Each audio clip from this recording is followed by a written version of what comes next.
రాజా రాజా మహారాజా రాజశేఖర రెడ్డి రాజు అంటూ లోకమంతా చాటినావు రాజా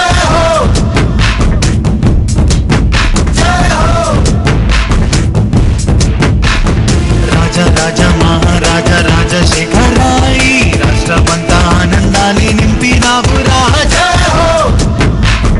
పూర్తిగా వ్యవసాయం మీద ఎక్కువ ఆధారపడ్డ ఈ రాష్ట్రంలో ఎంత వ్యయ ప్రయాసల కూర్చైనా కూడా ప్రతి ఎకరాకు ఏదో ఒక విధంగా కనీసం ఒక్క పైరుకు సరిపడా నీళ్ళు ఇప్పించలేకపోతే we will not be doing justice to our farmers, to our villagers, to our farm laborers.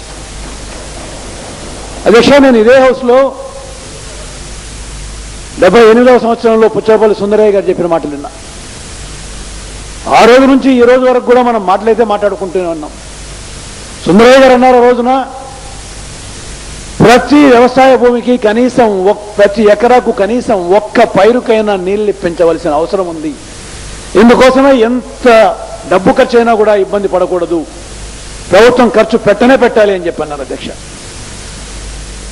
For various reasons ఇంకా మనం ఈ కార్యక్రమాన్ని పూర్తిగా చేసుకోలేకుండా పోతాం. ఎప్పుడైతే ఆర్థికంగా 10 రూపాయలు మిగులుతాయో అప్పుడే ఇంకో చోటుకు వస్తారు. ఇప్పుడు హైదరాబాద్ చుట్టూ వచ్చిన వాళ్ళందరూ ఎవరెవరు అనేది అక్కడ ఎక్కడ తగ్గినాయి ఎక్కడ పెరిగినాయి అని చూస్తే అర్థమవుతుంది అధ్యక్ష. నేనల్లా అనేది ఏంటంటే ఎప్పుడైనా ఏ ఒక్క ఎకానమీ అయినా పెరగాలి అంటే మొట్టమొదట కావాల్సింది agriculture economy should become more and more buoyant. Agriculture economy పెరగాలి. అగ్రికల్చర్ ఎకానమీకి అత్యంత ఆవశ్యకమైనది ఏమిటి అంటే 1,00,000 కోట్ల రూపాయలతో 1 కోటి ఎకరాలకు నీళ్లు ఇప్పించే ప్రయత్నం, ఒక్కొక్క ఎకరా పైన 1,00,000 రూపాయలు ఖర్చు పెట్టే ప్రయత్నం. మీ ఇంట్లో వేజ్ అన్నారు, మీ తండ్రినో లేకపోతే అన్ననో ఎవరినో భర్తను పోగొట్టుకున్నారు. మీరు భయపడకండి, మేమంతా ఉన్నాం, బంధువులం ఉన్నాం, మిత్రులం ఉన్నాం, we are all there to help you అని చెప్పి అంటామా లేదా అధ్యక్ష? ధైర్యం చెప్తామా లేదా? మరి ఎంత చేస్తామో ఏం లేదనేది వేరు సంగతి. కానీ ఆ రోజున్న పరిస్థితుల్లో మనం ముందు ధైర్యం అయితే చెప్తామా లేదా? ఆ ధైర్యం చేసే పద్ధతుల్లోనే ఒక భాగమే అధ్యక్ష రాష్ట్రాన్ని ఎట్లా కాపాడుకుందామనే ఆలోచనలు చేద్దాం. 9 సంవత్సరాలు మీరు ముఖ్యమంత్రిగా ఉన్నారు. జనరల్గా ఎక్కడైనా కొత్త ప్రభుత్వం వస్తే మొదటి 6 నెలలైనా మంచి అవకాశం ఇస్తారు. ఆల్ రైట్, మీకేదో పీపుల్స్ మ్యాండేట్ ఇచ్చింది, జనం మ్యాండేట్ ఇచ్చారు, ఒక 6 నెలలు బాగా పనిచేయండి, మీరు ఇష్టం వచ్చిన విధంగా మేము మాట్లాడము అనే పద్ధతి ఎక్కడైనా అధికారం కోల్పోయిన ఏ పార్టీ అయినా ఎవరైనా చేస్తారు అది. కానీ మీరైతే చేసే ఉద్దేశంలో లేరు. ఒక గంట కూడా ఆగే పరిస్థితుల్లో లేరు. మీరు చాలా అర్జెంటుగా మళ్ళీ మాకు అధికారం రావాలి అని ఆలోచన చేస్తున్నారు. మీరు అసలు ప్రజలు మిమ్మల్ని ఓట్లు తప్పించారు అని అంటే, అధికారం నుంచి తప్పించి వేశారంటే తప్పు మీది కాదని ప్రజలదే అనుకుంటున్నారు. మీరు చాలా తప్పు అధ్యక్ష ఇటువంటి ఆలోచన చేయటం. ప్రతిపక్షంలో ఉన్నప్పుడు కొంత సంయమనం పాటించాలి. రైతు పక్షపాతి ప్రభుత్వం వచ్చింది, ఇక మీరెవ్వరూ కూడా భయపడాల్సిన పని లేదు, ఆత్మహత్యలు చేసుకోవద్దు అని చెప్పి, ఇంక జరగవు అని చెప్పానంటే అది ధైర్యం ఇచ్చే కార్యక్రమాన్ని చేసినాం. వచ్చిన 5 ఏళ్లలో 4 ఏళ్లలో 5 ఏళ్లలో దాదాపు 11 లక్షల ఇళ్ళు ఐఏవై సబ్సిడీ వచ్చినాయి. ఐఏవై కింద శాంక్షన్ అయినాయి అధ్యక్ష. ఈ ఐఏవై కింద శాంక్షన్ అయిన ఇళ్ళకి ఏమైనా మేము ఇక్కడి నుంచి అది ఆ ఐఏవైలో 25,000 35,000 శాంక్షన్ అయితే ఆ 25,000 35,000 రూపాయలు వాళ్ళ మీద ఫ్రీగా కాకుండా వాళ్ళ అప్పున్నట్టు ఏమైనా రాష్ట్ర ప్రభుత్వం రాసుకొని వాళ్ళ దగ్గర ఏమైనా అప్పు వసూలు చేస్తున్నామా? రావుల చంద్రశేఖర్ రెడ్డి గారు మాట్లాడుతున్నారు, మార్గదర్శి చిట్లో మెంబర్గా చేరితే మోటార్ సైకిల్ కొనుక్కోవచ్చు, ఇల్లు కొనుక్కోవచ్చు, కూతురు పెళ్లి చేసుకోవచ్చు అని. అట్లాగా కాంగ్రెస్ పార్టీలో చేరితే కార్లు కొనొచ్చు, ఇంకోటి కొనొచ్చు అని చెప్పి అన్నారు అధ్యక్ష. ఇప్పటికీ కూడా రాష్ట్రంలో పనికి ఆహార పథకానికి సంబంధించి మాట్లాడుతారు అధ్యక్ష. ఇంకుడు గుంతలను గురించి తెలుగుదేశం పార్టీకి సంబంధించిన కార్యకర్తలు వారి పార్టీ ఎన్నిక గుర్తయిన సైకిల్ కూడా గతి లేని వాళ్ళందరూ కూడా పనికి ఆహార పథకం పుణ్యమా అని బుల్లెట్ మోటార్ సైకిళ్ళు మారుతి కార్లు తిరిగిన విషయం that is why you should not జనం మర్చిపోలేదు దశ ఇప్పటికే జనం మర్చిపోలా నవ్వడం ఒక యోగం అంట మా ప్రతాప్ రెడ్డి చెప్తున్నాడు. నవ్వడం ఒక యోగం, నవ్వలేకపోవడం ఒక రోగం, నవ్వించడం ఒక భోగం. ఇది నీకు లేకపోతే మేము ఏం చేయమండి? నవ్వేవాడికి ఫ్రస్ట్రేషన్ ఉన్నట్ట, నవ్వని వాడికి ఫ్రస్ట్రేషన్ ఉన్నట్ట తెలియదు నాకు. 9 గంటలు కరెంట్ ఇస్తామని ప్రజలను మభ్యపెట్టారు అని చెప్పి అన్నారు అధ్యక్ష. అధ్యక్ష, మభ్యపెట్టే అలవాటు మాకు అసలు ఏ కొంచెము కూడా లేదని గడిచిన 5 సంవత్సరాలు మా పరిపాలనలో ప్రజలందరూ కూడా తెలుసుకున్నారు కాబట్టే మళ్ళీ మాకు ఇంకోసారి అధికారం ఇచ్చారు అధ్యక్ష. మేమేమో చూడ్డానికి బాగున్నామనో లేదా అందంగా ఉన్నామనో కాదు కదా. ఈ 62 లక్షల ఎకరాలకు సంబంధించి ఎప్పుడు ఇస్తాం అధ్యక్ష? వర్షాకాలంలో ఇస్తాం. ఆ వర్షాకాలంలో ఓవైపు హైడ్రో పవర్ జనరేషన్ ఉంటుంది. ఆ హైడ్రో పవర్ జనరేషన్ సమ్మర్లో ఉండదు కాబట్టి ఇబ్బంది లేకుండా ఇచ్చే ఏర్పాటు చేస్తున్నాం అధ్యక్ష. ఇక మీరు ఇంకోటి కూడా అడగచ్చు, మీరు ఈ 3 మాసాలే అవసరం అని చెప్పి అనుకుంటున్నారు కదా, మిగిలిన 9 మాసాలు ఏం చేస్తారు అని చెప్పి అడగచ్చు. మిగిలిన 9 మాసాలు 9 hours only Transco agreement enter అవుతున్నారు. సీఎం గారు 9 అవర్స్ గురించి చెప్తున్నారు, మీరు గమ్మునుంటే వినపడుతుంది మీకు ప్లీజ్. రైతులకు సంబంధించి ఏవైతే బాకీలున్నాయో బకాయిలున్నాయో అవి టోటల్గా ఇవ్వడం జరిగింది. 11 కోట్ల రూపాయలు ఇవ్వడం జరిగింది. ఒక్కసారైనా అక్నాలెడ్జ్ చేసినారండి మీరు 11 కోట్ల రూపాయలు ఇచ్చారని? సంతోషంగా ఉన్నారా లేదా మీ పరిపాలనలో? లేరు అని చెప్పే ప్రయత్నం చేస్తున్నాడు ఆయన. రైతులు ప్రజలు అందరూ కూడా సంతోషంగా ఉన్నారా లేదా అనేది గడిచిన 3 మాసాల క్రితమే కదా అందరూ చెప్పింది. మళ్ళీ చెప్పాలి, నా పూట చెప్తాయ్యా. వీలు కాదు చంద్రబాబు నాయుడు గారు, వీలు కాదు. అది ప్రతిరోజు చెప్పడానికి కష్టం అవుతుంది. అంతకుముందు 9 సంవత్సరాలు చంద్రబాబు నాయుడు గారు ముఖ్యమంత్రిగా ఉన్నప్పుడు దాదాపు 7 సంవత్సరాలు కరువు వచ్చిందనుకుంటా. ఆ 7 సంవత్సరాల్లో కనీసం ఒక్కసారైనా కేంద్ర ప్రభుత్వాన్ని లోన్ వేవర్ చెయ్యండి అని చెప్పి అడగాలనే ఆలోచన కూడా రాని చంద్రబాబు నాయుడు గారు గడిచిన 5 సంవత్సరాలుగా సరిగ్గానే వర్షాలు పడ్డి, ఆ వర్షాలు పడ్డప్పటికీ కూడా కేంద్ర ప్రభుత్వం ఒకసారి లోన్ వేవర్ చేసి మన రాష్ట్రానికే 11,350 కోట్ల రూపాయలు వస్తే ఇంకో 1,500 కోట్ల రూపాయలు, ఇంకో 1,850 కోట్ల రూపాయలు మేము అదనంగా ఇస్తే మొత్తం 13,000 కోట్ల రూపాయలు, మరో 2,000 కోట్ల రూపాయలు అంతకుముందు ఇచ్చిన ఇంట్రెస్ట్ వేవర్తో కలిపి మొత్తం 15,000 కోట్ల రూపాయలు వేవర్స్ ఇస్తే పోయిన సంవత్సరం ఇచ్చాం అధ్యక్ష. అప్పుడు కూడా క్లియర్గా చెప్పడం జరిగింది, మేము ఇది 1 టైం అఫేరే కానీ రోజు చేయలేము అని చెప్పింది. దానికి ఆల్టర్నేటివ్గా ఏం చేయాలి? లోన్ వేవర్లు ప్రతిసారి చేయలేం కానీ ఆల్టర్నేటివ్గా ఇన్సూరెన్స్ ఎఫెక్టివ్గా ఉండేటట్టు ప్రయత్నం చేయాలి.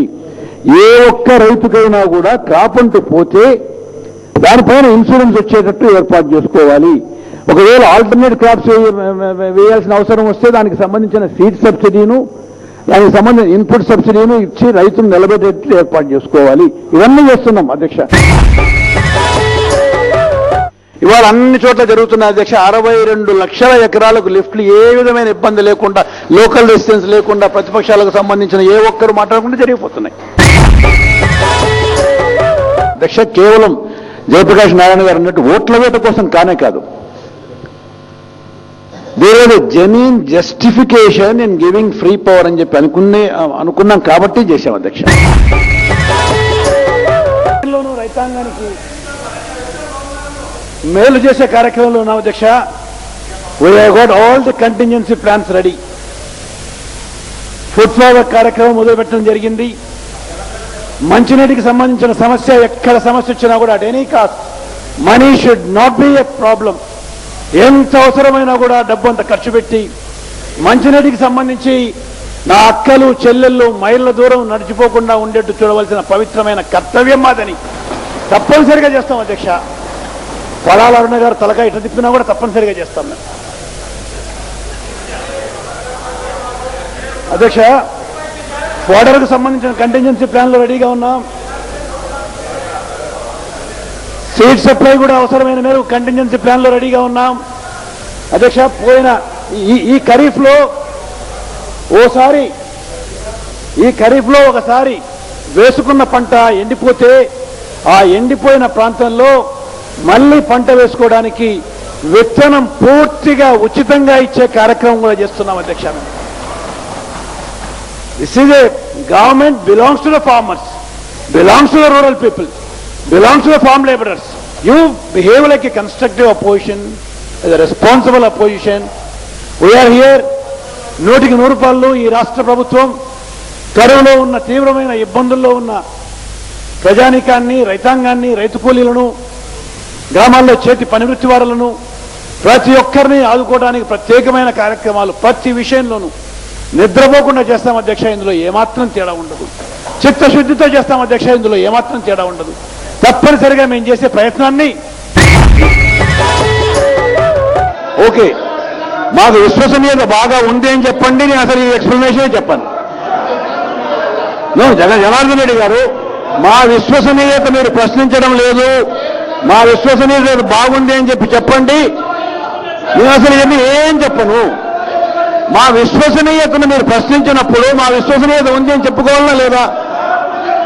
ఎట్లా సార్ ఇది ఎట్లా సార్? తప్పు కదా. నోను నాకే అనవసరంగా టైం తీసుకోవాలని లేదండి. నరసింహ గారు, నాకు అనవసరంగా టైం తీసుకోవాలని లేదు. తొందరగా మౌలికమైన సమస్యలు వచ్చినప్పుడు జవాబు చెప్పుకోవడానికి మాకు అవకాశం ఇవ్వకపోతే ఎట్లా అండి?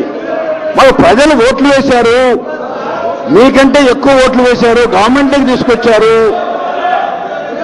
మీరేమో మా మీద బట్ట కాల్చి ముఖం వేసి వెళ్ళిపోతామంటే ఎట్లా సార్? బట్ట కాల్చి ముఖం వేస్తే కడుక్కోవడానికి మాకు అవకాశం ఇవ్వాలి కదా మీరు. అగైన్ ఎట్లా సార్? తప్పు కదా. త్వరగా అయిపోతుంది. Please SIT down. సో అధ్యక్ష, let us not disturb, we will finish fast. Please కూర్చోండి. ప్లీజ్ నరసింహులు గారు ప్లీజ్. సో అధ్యక్ష, ఆ విధంగా ఇన్పుట్ కాస్ట్ కూడా ఈక్వేట్ చేయాలంటే కనీసం ఆ ఇచ్చే కరెంట్ అయినా ఫ్రీగా ఇవ్వడం న్యాయమేనని చెప్పే ఉద్దేశంతో ఇచ్చినాం అధ్యక్ష. అయ్యా, మీరు రైతులు అవునో కాదు, నేనైతే రైతునే. మీరు రైతులు అవునో కాదు, నేనైతే రైతునే. నువ్వెంత మటుకు రైతులు నాకు తెలియదా? ప్లీజ్ అయిపోయింది. అనంతపురం జిల్లాలో అనంతపురం జిల్లా ఈ క్రాప్ ఇన్సూరెన్స్ గురించి ఏదో మాట వచ్చింది అధ్యక్ష. అనంతపూర్ జిల్లాలోనే పోయిన సంవత్సరం 600 కోట్ల రూపాయలు క్రాప్ ఇన్సూరెన్స్ మేము ఇచ్చాము అని చెప్పానంటే ఈ వాజ్ టేకెన్ అబ్యాక్. నిజంగానా అని అడిగాడు నన్ను. ఎట్లా ఇచ్చారు ఇంత? ఎక్కడ ఏ ఒక్క జిల్లాలోనూ 600 కోట్ల రూపాయలు క్రాప్ ఇన్సూరెన్స్ కు సంబంధించి డబ్బులు ఇచ్చాము అని చెప్పానంటే మీరు నిజంగా మాట్లాడుతున్నారు నన్ను అడిగాడు అధ్యక్ష. దాదాపు ప్రతిరోజు వర్షపాతం ఎలా ఉంది, ఏ మేరకు ఏ పైర్లు వేసుకోగలుగుతున్నాం, ఏం లేదు అనే విషయాన్ని దాదాపు ప్రతిరోజు చెక్ చేసుకుంటున్నాం. దీనికి సంబంధించిన అధికారులు యుద్ధ ప్రాతిపదికన దీనికి సంబంధించిన ప్రతి కార్యక్రమాన్ని చేయడానికే కష్టపడుతున్నారు. వర్షాలు వచ్చేసరికి సీడ్ ఎంత లొకేట్ చేయాలి, ఎరువులు ఎక్కడెక్కడ ఏ విధంగా పొజిషన్ చేయాలి అనే విషయంలో ఒక్క చోట కూడా అలసత్వం వహించకుండా అధికారుల లెవెల్లో ప్రతిరోజు రివ్యూ జరుగుతున్నాయి. కనీసం వారానికో 10 రోజులకో ఒకసారి నా దగ్గర కూడా ఏ విధమైన కార్యక్రమాలు ఎట్లా జరుగుతున్నాయి అనే విషయాన్ని ఏ కొంచెం కూడా అలసత్వం లేకుండా చూశాం. ఉచితంగా ఇచ్చేస్తా 7 గంటలు కాదు, 9 గంటలు కాదు, 12 గంటలు కూడా ఇచ్చేస్తా. అది కూడా రాత్రిపూట కాదు, పగులుపూట ఇచ్చేస్తాను అని. పగులు 12 గంటలు ఇచ్చేస్తా అధ్యక్ష. అందుకే ఉచితంగా కరెంటు పగలపూట 12 గంటలు ఇస్తానంటున్నాడు. అధ్యక్ష, ₹2 కిలో బియ్యాన్ని 5.5 చేసి 5.25 చేసి ఆ రోజేమో డబ్బులు దండుకున్నవాడు ఇప్పుడు మళ్ళా ఎలక్షన్స్ లో ఓట్ల కోసం అని చెప్పని 5.25 కూడా అవసరం లేదు, కాంగ్రెస్ పార్టీ ఇస్తున్నట్టు ₹2 కూడా అవసరం లేదు, ఫ్రీగా ఇచ్చేస్తానంటాడు. అందుకేనండి ప్రజలు మిమ్మల్ని నమ్మటం లేదు, మిమ్మల్ని చూసి అనుకుంటున్నారు చంద్రబాబు నాయుడు గారికి అధికారంలోకి రావడం కోసమై ఎటువంటి అసత్యాలైనా ఎటువంటి సత్యదూరమైన మాటలైనా మాట్లాడటానికి, అసత్యం అంటే నాన్ పార్లమెంటరీ కదా, సారీ, ఎటువంటి సత్యదూరమైన మాటలైనా మాట్లాడటానికి ఏమాత్రం సందేహించడితను, ఏమాత్రం వెనకాడడు అని అనుకుంటున్నానండి. మిమ్మల్ని అధికారం కోసమే ఎటువంటి గడ్డి కరవటానికైనా కూడా ఇబ్బందే పడడు. అధికారం రావాలనేది ఒకటి తప్ప మరొక్క ఆలోచనే లేదు ఈ పెద్ద మనిషికి అని చెప్పి అనుకుంటున్నారు. అధ్యక్ష, నేను చిన్నప్పుడు చూసా మా అమ్మ ఈ టార్చ్ లైట్ అంటే పొలానికి వెళ్ళే చేతుగాలు అంటాం, పొలానికి వెళ్ళే వాళ్ళు టార్చ్ లైట్ సెల్స్ కు డబ్బు తీసుకొని పోయి 2 రోజులకో 3 రోజులకో 4 రోజులకో ఒకసారి మళ్ళీ టార్చ్ లైట్ సెల్స్ అయిపోయేది. ఎందుకంటే ఎందుకు ఇంత ఫ్రీక్వెంట్ గా పోతున్నాయంటే రాత్రి పొలానికి పోతున్నాయని చెప్పేవాళ్ళు. నాకేమైనా ఇప్పుడు అల్టిమేట్ గా మీకు కానీ మాకు కానీ ఒకే ఒక్క ఇంట్రెస్ట్ ఏంది, మన రైతులకు మేలు జరగాల, ఎంత ఎక్కువ మేలు ఉంటే అంత ఎక్కువ జరగాలనేది ఉంటుంది కదా. వెయిట్ నరసింహులు గారు తౌడు ముద్దలు తినేవాళ్ళం మేము తౌడు ముద్దలు తినేవాళ్ళం నరసింహులు గారు. మేము మనుషులమైతే కదా మమ్మల్ని తౌడు ముద్దలు తినమంటారు. మీరు ఏం మాట్లాడినా చెల్లుతుంది. తౌడు ముద్దలు తినే వాళ్ళతో మీరు ఏం మాట్లాడతారు సార్? మేమేదో 100% జనం తినే మామూలు FCI type of FCI variety of బియ్యం తినమని మేమేదో మా క్యాబినెట్ లో మేమనుకుంటే మీకు తౌడు ముద్దలు తినే వాళ్ళలా మేము కనపడినాం. మేము గడ్డి తినేవాళ్ళము, తౌడు ముద్దలు తినేవాళ్ళం అండి. ఎట్లా కనపడతాం సార్ మీకు? ఈ ₹2 కిలో బియ్యం ఏర్పాటు చేసింది అధ్యక్ష. ఆ ₹2 కిలో బియ్యం ఏర్పాటు చేయడానికి రాష్ట్ర ప్రభుత్వం 4,000 కోట్ల రూపాయలు ఖర్చు పెడుతుంది అధ్యక్ష. సామాన్య మానవుడు అంటే ఒక ఆలోచన ఉండబట్టి చేస్తున్నదా లేదా అనేది దయచేసి ఆలోచన చేయమని కోరుతున్నాను. This is a very important programme for the drought. ఈ డ్రౌట్ మిటిగేషన్ లో చాలా ముఖ్యమైన కార్యక్రమంగా జరుగుతుంది.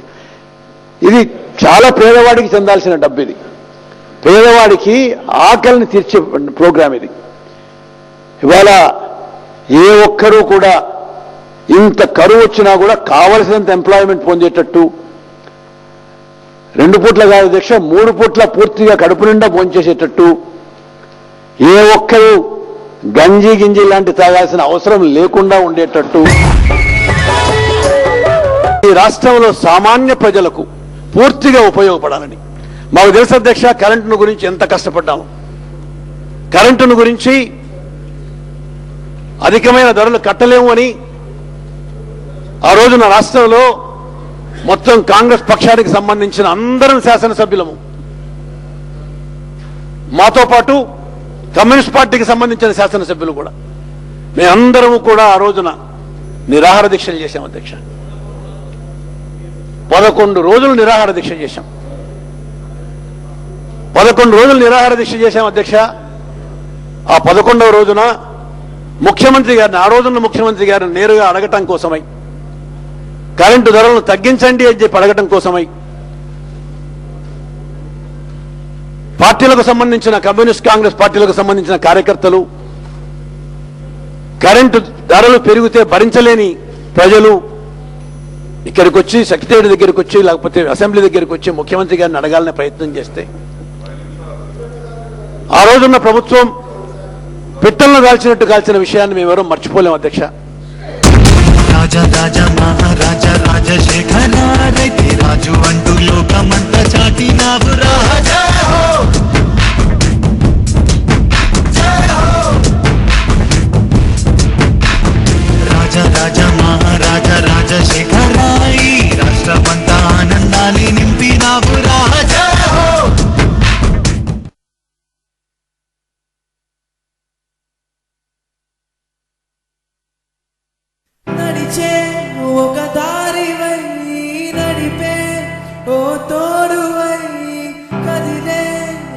సైన్యుడై గెలిచే ఓ సైన్యమై